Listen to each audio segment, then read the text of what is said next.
இயேசுவில் எனதமை சகோதர சகோதரிகளே, இந்த 3வது அதிகாரமானது ரூத்திடம் நகோமி அவருடைய மாமியா, மகளே, நீ இப்படியே இருப்பது நல்லதல்ல. நீ ஒரு மறுமணம் பிடித்து ஒரு குடும்ப வாழ்க்கை, இல்லற வாழ்க்கை நடத்துவதுதான் உண்மை, அதுதான் ஆசீர். எனவே நான் சொல்வதை போல நீ கேளு என்று சொல்லி அவளை போவாசிடம் அனுப்பி வைக்கிறாள். போவாசினுடைய களத்திலே அவர் நெல் தூத்தி கொண்டிருப்பார். அங்கு அவர் உறங்கும் வரை நீ காத்திருந்து, அவர் உறங்கும் பொழுது அவர் பக்கத்தில் காலடியில போய் உறங்கிரு என்று சொல்லி மீதி எல்லாத்தையும் அவரே பார்த்து கொள்வார் என்பதை அவர் அனுப்பி வைக்கிறார். அதே போன்று போவாசு ரூத்து செய்கிறார்.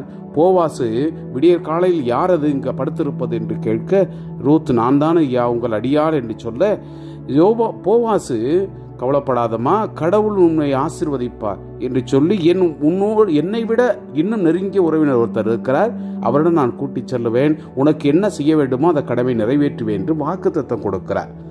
அந்த வாக்குத்தத்தத்தை தான் இந்த அதிகாரத்தில் நாம் பார்க்கிறோம். அன்புக்குரியவர்களே, போவாசு வழியாக ரூத்துக்கு ஆண்டவருடைய ஆசி கிடைக்கிறது என்ற அந்த எண்ண ஓட்டத்தை தான் இங்கு நாம் பதிய வைக்க வேண்டும். நம்முடைய வாழ்க்கையிலும் அந்த ஆசிக்காக நாம் ஜெபிப்போம். ஒரு நாள் மாமியாராகிய நகோமி ரூத்திடம், நீ இழ் வாழ்க்கையில் ஈடுபட்டு மகிழ்ச்சியுடன் இருக்குமாறு செய்வது என் கடமை என்றோ?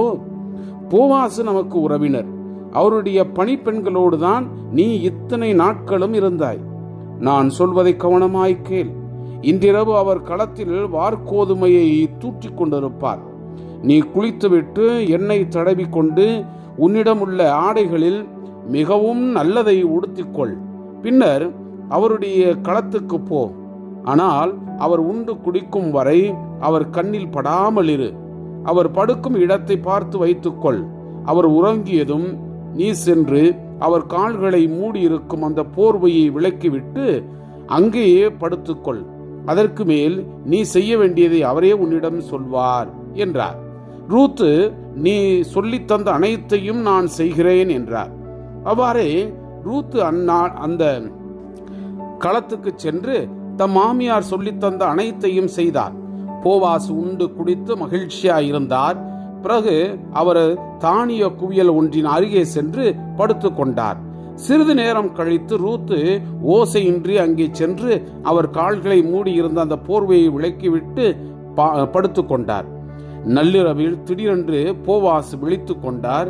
தலை உயர்த்தி பார்க்கையில் தம் காலருகில் ஒரு பெண் படுத்து கிடப்பதை கண்டு திடுக்கிட்டார்.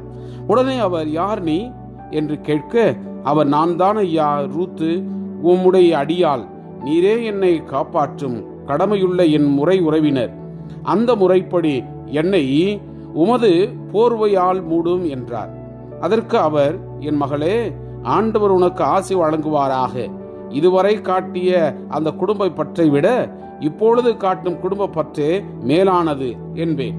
ஏனெனில் ஏழையாகவோ பணக்காரனாகவோ இருக்கும் ஓர் இளைஞனை நீ நாடவில்லை. என் மகளே, கவலைப்படாதே. என் உறவின் முறையினர் அனைவருக்கும் நீ எவ்வளவு நல்லவள் என்பது தெரியும். நீ கேட்பது அனைத்தையும் நான் செய்து முடிப்பேன். நான் உன்னை காப்பாற்றும் கடமையுள்ள உன்னுடைய முறை உறவினன் என்பது உண்மைதான். எனினும் என்னை விட இன்னும் நெருங்கிய முறை உறவினர் ஒருவர் உனக்கு இருக்கிறார். இந்த இரவு கழியும் வரை நீ இங்கேயே இரு. காலையில் அவர் உன்னுடைய முறை உறவினராக தம் கடமையை ஏற்றுக்கொள்ள முன் வருவாரானால் நல்லது. அவர் ஏற்றுக்கொள்ளாவிடில் நானே அக்கடமையை ஏற்றுக்கொள்வேன்.